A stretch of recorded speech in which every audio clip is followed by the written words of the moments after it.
Welcome to Meet the Authors with your host, Dr. Philip Levin. This is a show about and featuring local writers here in South Mississippi. I'm delighted to be able to bring the people here into your homes to talk about their books, about their lives, about the work they've gone through to publish, and an opportunity for you to meet them and find books of interest. We have three guests today. Our first guest is Jim Frazier, and Jim Frazier has published 17 different books. I have a whole slew of them here that we'll be talking about. And then after that I have, for entertainment, Norm Fowler. Norm Fowler is a partner of for his book, Stupid Genius. He and his wife have worked together to create this wonderful, very funny book about ducks. And then our third guest today, it's not about ducks, it features a duck. Our third guest is Melissa Carrigy with her new children's book, Poetry with Illustrations, A Dream of Dragons. So it's going to be an exciting show. Meet the Authors features all these writers because Mississippi has a long history of literature. From Eudora Welty, Tennessee Williams, Greg Iles. It's just a wonderful opportunity to get to know authors in the beginning and promote them. And I hope that you'll tune in every show. And after these messages, we'll be right back and start with Jim Frazier.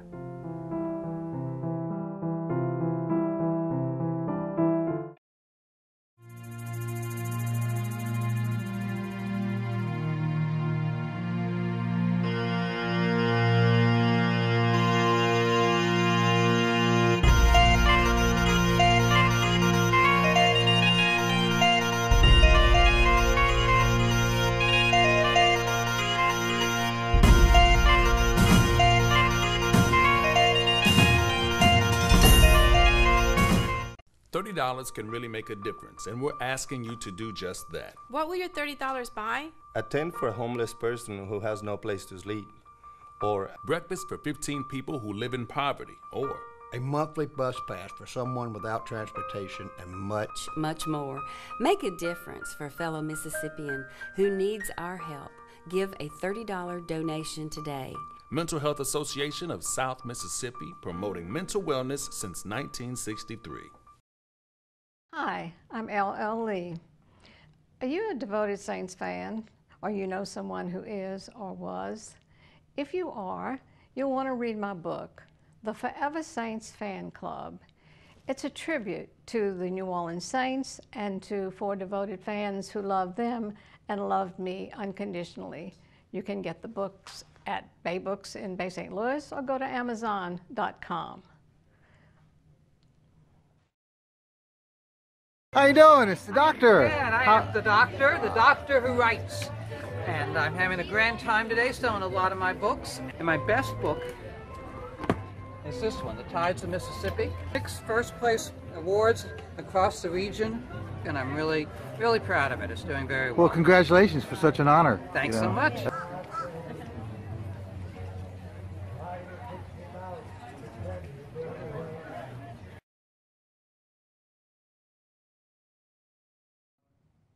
I hope you're enjoying Meet the Authors. Perhaps you're inspired to write your own book, or maybe you have a book that you want published or publicized. A great opportunity to do this is with Neil White's conference up in the Overby Center of Oxford, Mississippi on Friday, September 22nd and 23rd. You'll have best-selling authors, New York Times best-selling authors, publicists, and agents. Check out the website, www.neilwhiteworkshop.com.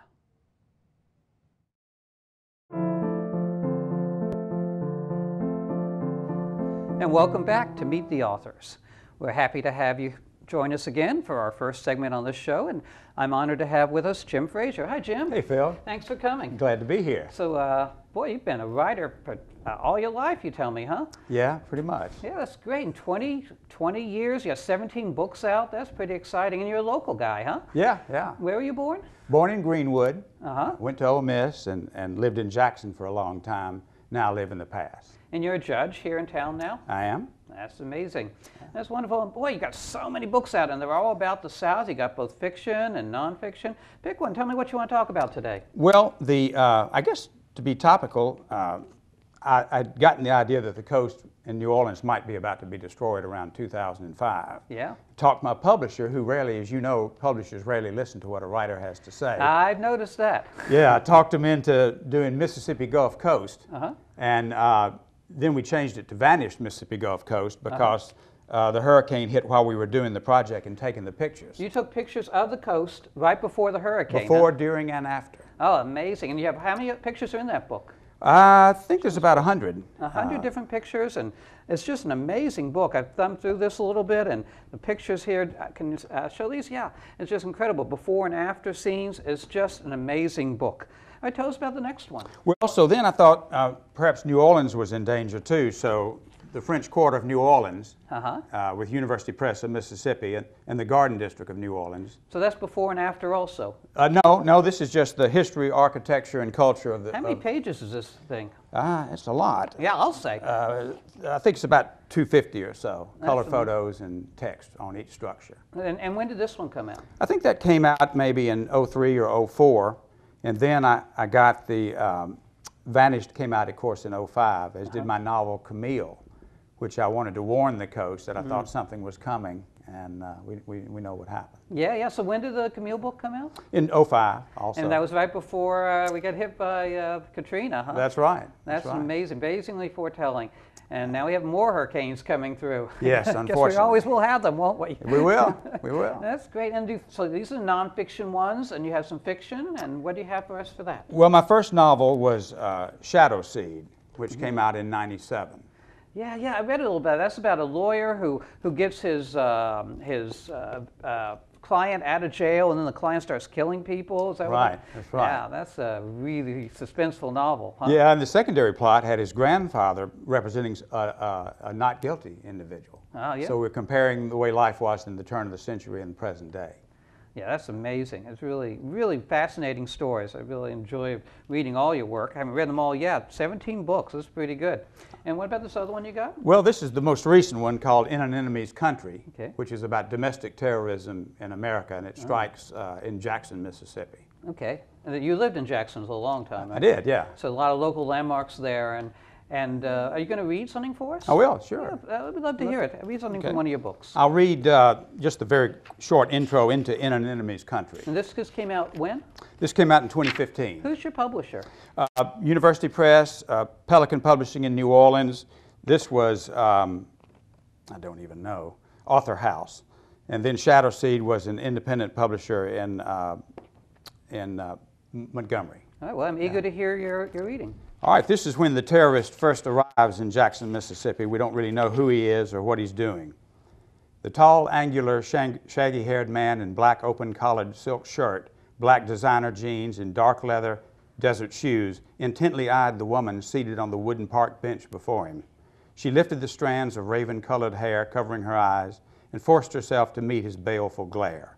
"What exactly do you want me to do this time?" she asked solemnly. "Quit toying with me and tell me what you need me to do." When he didn't answer, she lowered her eyes, fixing them on her shoe tops. "What must I do?" she asked again, flashing anger for the briefest moment before her eyes turned black into inscrutable obsidian discs. "Thanks for coming. I missed you." She blinked twice. "I know." He sat beside her on the bench. She looked away from him into the night. Dark gray clouds blotted the purple twilight sky. Humidity choked the air. She thought she discerned a trace of magnolia in the heavy air, but the fetid scent of urine the homeless had left in the park smothered the aroma. The clouds hung so low they clipped the tops of the massive live oak that dominated the 4-block square park. The great oak's ponderous limbs thrust out in every direction, suffocating the smaller pin oaks and magnolias standing at vaguely twisted angles, proof of their lifelong struggles for sunlight in the larger tree's shadow. She wiped beads of sweat from her brow. How could it be this hellish in December, she wondered. Before reminding herself, she now sat in the very heart of tropical Jackson, Mississippi. That is great. I love how you develop your characters so quickly, and the suspense is vibrating through there. You're a great writer. I Thank really you, Phil. enjoy that. So are you. Well, thank you for saying so. So you're working on something new, I hear, too. Well, I'm writing plays. I've started writing some plays to put on at the Bay St. Louis Little Theater. Yeah, I've seen a couple of them. They're Yeah. really, really fun. They're fun. I got to do them with my son, Paul, Uh-huh. and I had a great time, and it was a big success. So I'm going to do it again this year and focus on that. Yeah, a great father. Everywhere you go, you bring your son. I loved having you and him at our parties and introducing. It's so much fun to be a writer. So you still work full-time as a judge and you write. How do you have time to fit all that in? Well, as you know, you make time for what you care about, and you just do it. Okay.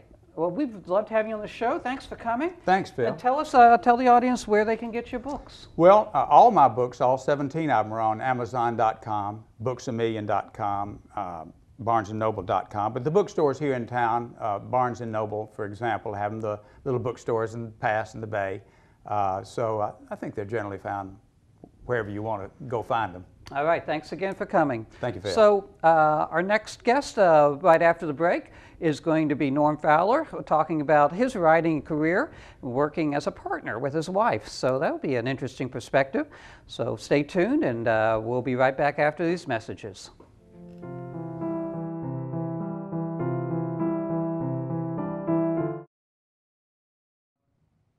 I hope you're enjoying Meet the Authors. Perhaps you're inspired to write your own book, or maybe you have a book that you want published or publicized.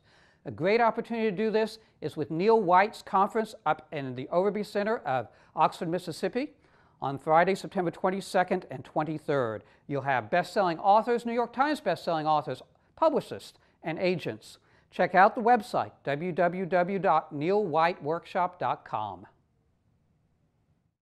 Imagine an era of renewed prosperity, underwritten by a job-creating economic stimulus, powered by abundant clean energy sources.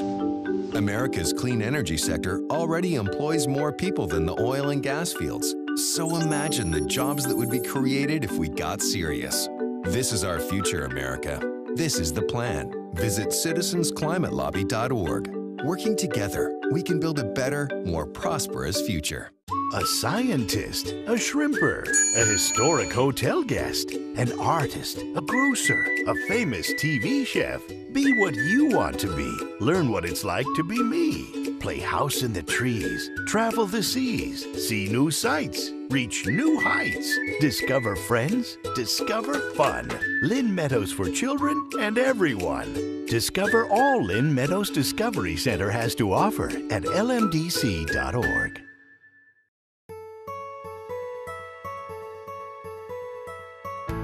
Neil White's workshops, I think, are some of the best in the whole country.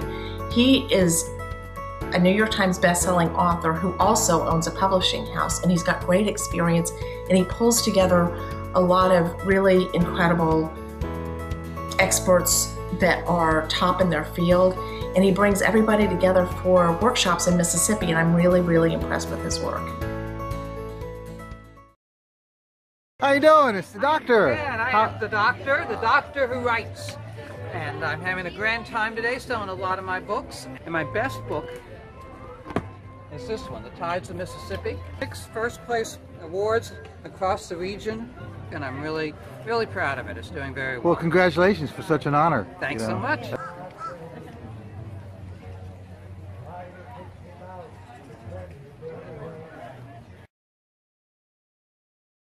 $30 can really make a difference, and we're asking you to do just that. What will your $30 buy? A tent for a homeless person who has no place to sleep, or breakfast for 15 people who live in poverty, or a monthly bus pass for someone without transportation, and much, much more. Make a difference for a fellow Mississippian who needs our help. Give a $30 donation today. Mental Health Association of South Mississippi, promoting mental wellness since 1963.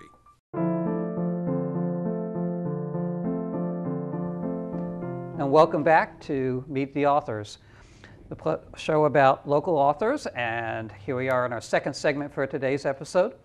And I'm very honored and pleased to have Norm Fowler. Norm Fowler is the author of this book, Stupid Genius, about a duck and the different people interacting with him throughout South Mississippi, set here on the coast. So Norm, good to see you. Thanks for coming. Nice to be here, Philip. This is great. So tell me about your book. Tell me about this book. Well, it came about when a duck almost flew in the window of my truck one day, and everything just kind of evolved from there. I had been editing a novel I wrote. I found a partner to help me edit it, and we just got done. And we're ready to do something new, and it came about from there. A duck flew into your window. Almost did. Yeah. It almost did, and they hung out by the dollar store over on Washington Avenue. And all that's right here in the book about the duck and then flying in the window and at the dollar store. And you call the duck Duck. That's what he calls himself. He's a duck, so you know he knows what he is. Yes, he calls himself Duck with a capital D. That's like it. that, and he challenges people. Yeah, he does. He does. He does. And so, how long have you been writing? I've been writing for a long time, but I never really got serious. Didn't have time. You know, you got to live your life. You got to work. You got to raise a kid. That's the story of an author. So, I got serious after I moved here, and that was right before Katrina. I mean, literally right before Katrina. That's when you moved here? Yeah, about 6 months before that. So you and your wife were in Las Vegas, is what I heard. And what Correct. And how did you happen to choose to move here? She works in the hospitality industry, and she was working at the Imperial Palace there. And they moved her down. We made a lateral move. I was flipping a house, basically. So I spent 5 years out there flipping a house. And, so I said earlier that you and your wife worked together but, on your book writing, but that was an error on my part. So you have another partner that you met here. Correct. She's a librarian, and she knows what people want. She reads books. She reads more than I do. And she kind of has a feel for what people want, and she kind of got involved with editing my other book, and we just decided to just write together. And sometimes it's an advantage because you get writer's block a little bit, and then you got a second set of eyes and another brain working on plots and images and dialogue. I love it. In fact, I love so much about your book, your writing style and stuff. I just want to read just a couple of segments, and then I want to have you read to the audience, if you will. But I like some of these phrases. His life had never been one of trauma and drama. I love that phrase. And then there's another one here. Near the Oklahoma state line, the clouds broke apart and morning sun soaked the road like an invitation. It's so poetic. I love writing like that. I'll take credit for that. I have a tendency to wax poetic. And one should. And that's when McLean will sometimes, we can't be too poetic, you know. So it's a balance. It's in fact, you start off as a poet, right? You brought a couple. I did. Poetry had always been, writing poetry had always been my thing, and I put out since Super Genius, I put out a copy of some old poems I had laying around and a few new ones. And then Catherine and I, McLean and I, wrote poetry about writers trying to write while they're living in the real world. And that's basically what this is. From chaos to synergy. I love that title. What a cute title. It's about writing together. It's about team writing. And speaking with us, let's have you read a little segment. What I have here is I just wanted to get an idea of what Stupid Genius is about. All right. Okay. Stupid Genius is about Melvin, a guy who moves to Biloxi in search of his mother's family roots. He hooks up with his cousin, and what follows is a chain reaction of comical events in the vein of a Southern caper. I call it a Southern caper. The plot is driven by an over-the-top animal rights activist that owns the local newspaper, and Melvin finding his true love and a flightless duck. The subplot includes a bank robber, a tad of government corruption, a groundskeeper at a golf course that uses too much fertilizer. The cast of local characters pass through the story like a Mardi Gras parade, each colorful and unique. No matter how small a part they play, they are important to the plot and memorable to the reader. We worked really hard on trying to make realistic characters that belong here and nowhere else. They're very, very South Mississippian. Tell us tell people where they can get your book. Well, they could get it at Amazon, Amazon.com, and Southern Bound Books, Biloxi Visitor Center, Biloxi Seafood Museum. All right, lots of places. Remember, everybody, Stupid Genius by Norm Fowler and Catherine McLean. So glad we could have you on the show. Thank you, Philip. It's nice to be here. Thank you.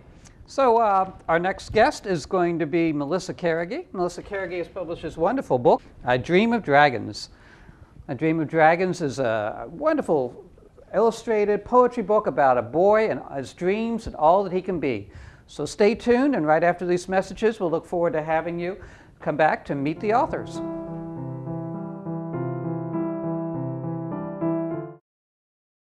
Hi, I'm LL Lee. Are you a devoted Saints fan, or you know someone who is or was? If you are, you'll want to read my book, The Forever Saints Fan Club. It's a tribute to the New Orleans Saints and to 4 devoted fans who love them and loved me unconditionally. You can get the books at Bay Books in Bay St. Louis or go to Amazon.com.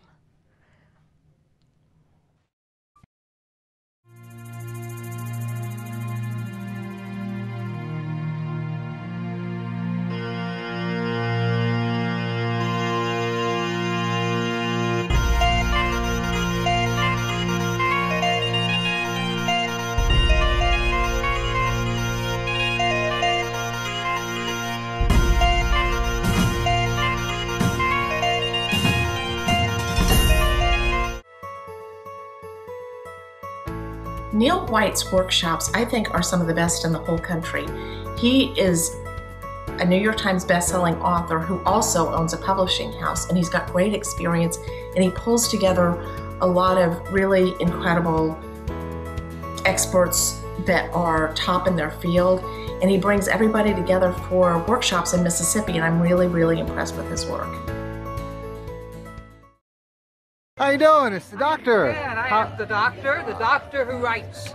And I'm having a grand time today selling a lot of my books. And my best book is this one, The Tides of Mississippi. 6 first place awards across the region, and I'm really, really proud of it. It's doing very well. Well, congratulations for such an honor. Thanks so much.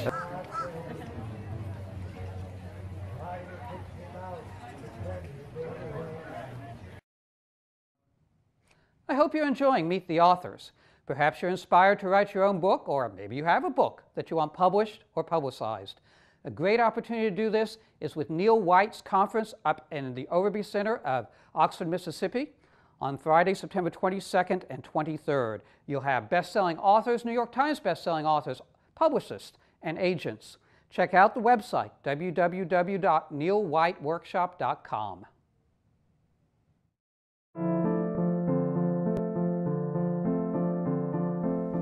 Welcome back to Meet the Authors with your host, Philip Levin. So glad you could stay tuned because we have a great author for our final segment for tonight's episode.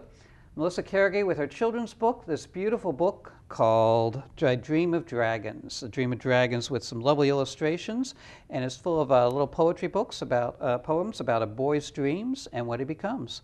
So hi Melissa, welcome to the show. Thank you for having me. I'm so glad you could come and tell me what it's like. This is your first book, I hear, huh? It is my first book. It has been a long time. I wrote it back in 1997, I believe.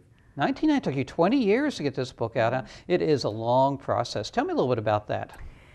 The process, well, how I started writing it was I was taking an illustration class at college, and I can't draw stick people, but I knew I could write poetry. And so the project was to write and illustrate a children's book.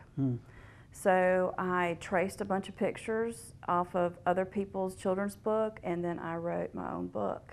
And it was directed to my 2-year-old son at the time. And how old is he now? He is now 21. Wow. So it might have been 96. Or I might have got my years mixed up, but he's now 21 years old. That's amazing. Wow. And does he like your book now? He loves it. Yeah, I bet he does. He's proud. He's fine. He's proud. He's in the Air Force too. So. Oh, that is great. And you've been a Southern girl all your life, you were telling me. All my life. I'm a Southern mutt. Yeah. And how did you end up here?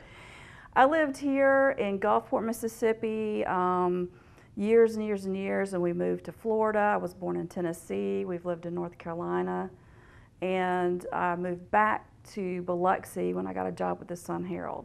Okay. Tell me about the process of getting a children's book published. I know they're really hard to publish. It's There's so many very people hard to writing. publish, and I have to give props to the illustrator because he did such a wonderful job, and that is half of the book. You could say that it's all your writing, but you know the kids are just looking at the pictures. So this is my original project I brought to show. Show us your project. And that's what it looks like. This is what it looked like. And it's just a little boy, because I didn't want to draw him all the time. I just drew one little boy. And it's basically dream bubbles. And here you see that I wrote my little poem, and then this is the page that I traced the picture and colored it. So this is how it started. And it just kept germinating in my head and in my head, and it ended up looking like this. You know, it's so wonderful. I've had a lot of the authors and so many people I've talked to, and they say, I have this book, I really want to write, and they just, you have to have, like you have, that determination to just keep at it until you get it done, and it's a wonderful thing. Well, the one trick is the BIC, and it's button chair. And you have to sit down every day and write. It's your job. I like that. No BIC. hobby, no specialty. It is your job, and that's what you do. You write every day. Okay, and you're working on a second one now, huh? I am. I'm working on a second book of poetry. I love poetry. That was my first love as a child. That's what got me started. I recently found a quote from Virginia Woolf. Says most of anonymous in history is women. And I remember that reading a book of poetry with my grandmother, and my favorite book poetry was There Was an Old Woman Who Swallowed a Fly. And I remember reading the author's name was anonymous. And I always thought, man, that person can write. And I was like, I want to be anonymous. And my grandmother's like, no, that's not quite what that means. But that's what started my love. And as a teenager, I wrote poetry with all the teenage angst and anger and all that stuff, and it just came out as just a love of reading, a love of poetry, a love of words. Read us a little bit from your book. Okay.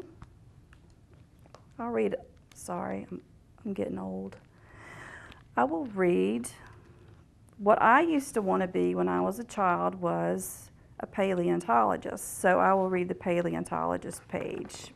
But this is the illustrations. It's super. I love the illustrator, Clinton Bowers. And it is, I dream I am a paleontologist digging around in the ground. I found some old bones inside these old stones. Hey, look what I just found. Now, I have to say this. I had a woman come up to me at the Mississippi Book Fair and say, a 4-year-old is not going to know what a paleontologist is. And I beg to differ, because plenty of little 4-year-olds know exactly what a paleontologist is, and if they read and if you show them, they'll know. Expect more and you get more. And this is, you wrote it for your son, and this is really sort of a boy book. They're all, I mean, not that I want to be sexist, but I tried to, I understood that, but I tried to make the jobs like gender neutral as much as I could. There's a veterinarian, there's an astronaut, there's a chef, there's a pirate. I mean, they are kind of geared towards boys. And I do have one that I wanted to do. I dream of castles, if this one was good. I believe in the illustrations so much that I actually made a page in the back. It's a picture find. And the illustrations are so wonderful that I wanted the children to go back and look for these pictures, because the illustrator just hid so many gems inside the pictures. Tell us where, tell the audience where you can get your book. Right now, it is at Triplet Drugs in Gulfport, and it is at Bay Books in Bay St. Louis, and it's on Amazon. You also can get it from me on melissacarrigy.net, which I usually can give it to you a little bit cheaper and autographed with a free bookmark. Thanks for coming, Melissa. We're so glad to have you. Well, thank you for tuning in for this episode of Meet the Authors. We are having another show coming up next week, and so many local authors we're delighted to bring to you. So keep in mind that this is the way you can meet local authors and perhaps be inspired to write your own book. We have writing groups in town, and we have a lot of places to read at our local bookstores to buy books, and We're glad that you could be with us. So tune in next time. We're shown Sunday at 11 here on Ocean 7.